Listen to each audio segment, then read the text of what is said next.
kita nikmat iman maupun nikmat jasmani, sehingga kita dapat berkumpul di tempat yang sama-sama kita cintai ini. Solawat dan salam tak bosannya kita kirimkan pahalanya buat salah seorang pemuda padang pasir yang rela bermandikan darah, berselimuti pedang demi menegakkan kalimat La ilaha illallah di permukaan bumi. Siapakah beliau? Yakninya Nabiuna Muhammad sallallahu alaihi wasallam. Sallallahu ala Muhammad sallallahu alaihi wasallam. Sallallahu ala Muhammad sallallahu alaihi wasallam. Yang kami hormati Dewan Juri, Dewan Hakim yang arif lagi bijaksana, yang menimbang sama berat, yang mengukur sama panjang, tak pandang bulu di antara kami. Seterusnya kaum muslimin sebangsa dan setanah air yang kami banggakan. Baiklah, pada kesempatan yang penuh berkah ini, izinkanlah kami menyampaikan sebuah syarat dengan judul Al-Quran sebagai petunjuk. Rasul meninggal dunia dengan tidak meninggalkan harta pusaka berupa sawah, kebun, dan pabrik. Tetapi Rasul meninggal dunia dengan meninggalkan 3 warisan yang harus kita jaga, kita pelihara, dan kita amalkan secara bersama-sama. Yaitu yang pertama Al-Quranul Karim, yang kedua As-Sunnah, yang ketiga Al-Ulama. Tetapi pada kesempatan ini kami akan membahas tentang warisan yang pertama, yaitu Al-Quranul Karim. Oleh karena itu, marilah kita jadikan Al-Quran sebagai pedoman di dalam kehidupan, sesuai seperti apa yang difirmankan Allah di dalam surat Al-Isra ayat 9. A'udzu billahi minasy syaithanir rajim. Bismillahirrahmanirrahim.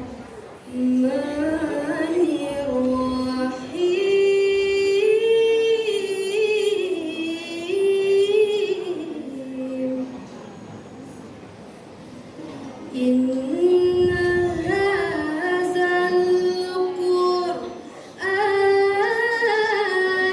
yahdi lillati hiya aqwam.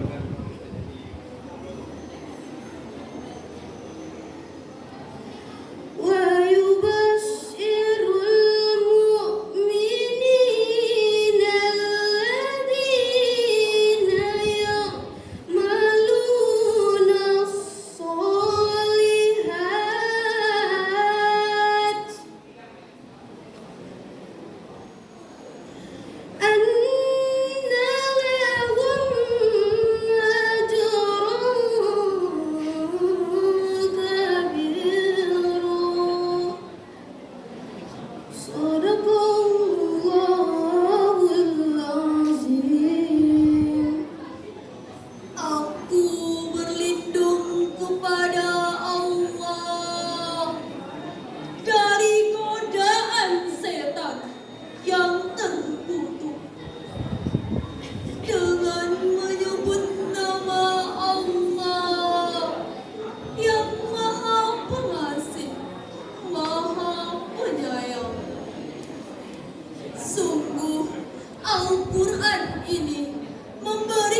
firman.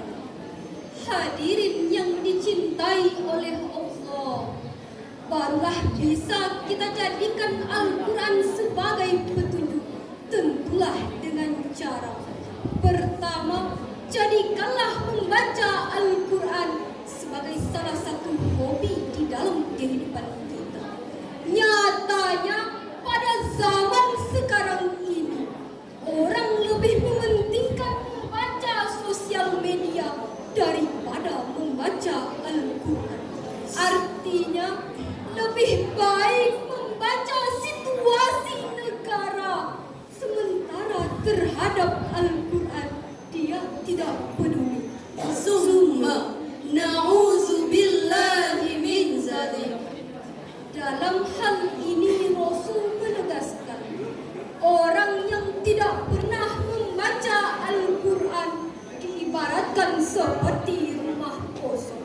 Walaupun rumah itu bagus, potongannya seperti potongan Eropa, Singapura, dan Amerika. Tetapi kalau tanpa penghuni, kan angker namanya. Betul hadirin? Yang kedua, baru bisa kita jadikan Al-Quran sebagai petunjuk. Tentulah dengan cara memahaminya. Yang dimaksud dengan memahaminya adalah seperti contoh, apakah yang dikatakan iman kepada Allah, sedangkan Al-Quran sebagai petunjuk di dalam kehidupan sehari-hari. Al-Quran memerintahkan kita ke barat, ke sanalah kita pergi. Al-Quran memerintahkan kita ke timur, ke situlah kita berangkat. Hadirin yang dicintai oleh Allah, tetapi ada sebagian umat Islam, Al-Quran dijadikan sebagai hiasan yang ditaruh di dalam almari. Tak ubahnya seperti daun pisang yang terkait di tepian jalan, lantaran diri tak berpayung di ketika hari hujan.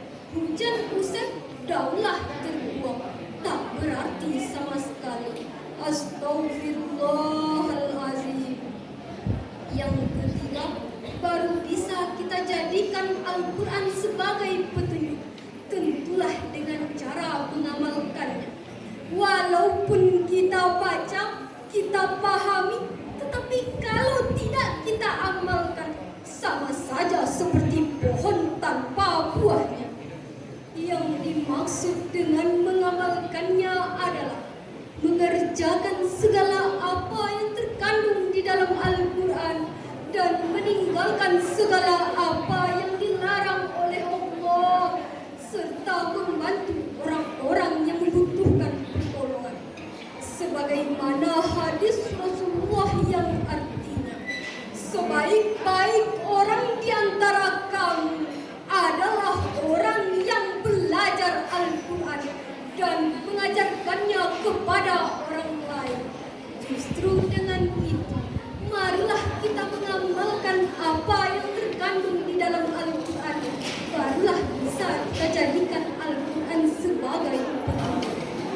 Hadirin yang dicintai oleh Allah, sebelum kami mengakhiri syarahan kami, maka dapat diambil kesimpulan.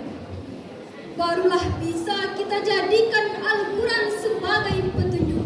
Tentulah dengan jalan, jadikanlah membaca Al-Quran itu salah satu hobi di dalam kehidupan sehari-hari. Memahami apa-apa yang terkandung di dalam Al-Quran, dan marilah kita mengerjakan segala apa yang diperintahkan oleh Allah dan meninggalkan segala apa yang dilarang oleh Allah. Demikianlah yang dapat kami sampaikan. Mohon maaf atas segala kekurangan. Wah, manggis dalamnya putih. Cukup sekian